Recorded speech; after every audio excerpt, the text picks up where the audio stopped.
ఎన్ని రకాల వంటలు వండుకున్నప్పటికీ, ఎంత రుచిగా ఆ భోజనాలు తిన్నప్పటికీ, రోజుకొక ముద్దన్న అంత ఆవకాయ కలిపితేనే భోజనం తిన్న ఫీలింగ్ వస్తుంది, ముఖ్యంగా తెలుగువారికి. మరి అలాంటి నిల్వ పచ్చళ్ళు ఆవకాయలని ఆరోగ్యానికి హాని తెలిసినప్పటికీ మనం వదులుకోలేం.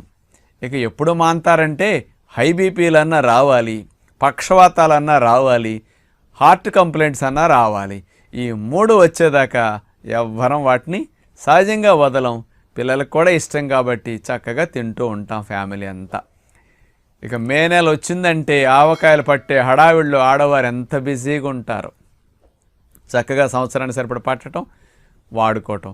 ఇంకా ఎప్పటికప్పుడు ఫ్రెష్గా రకరకాలుగా ఈ నిల్వ పచ్చళ్ళ ఆవకాయల్ని ఇళ్లల్లో తయారు చేసి డోర్ డెలివరీ కూడా ఇస్తున్నారు, మంచి క్వాలిటీలో తయారు చేసేసి.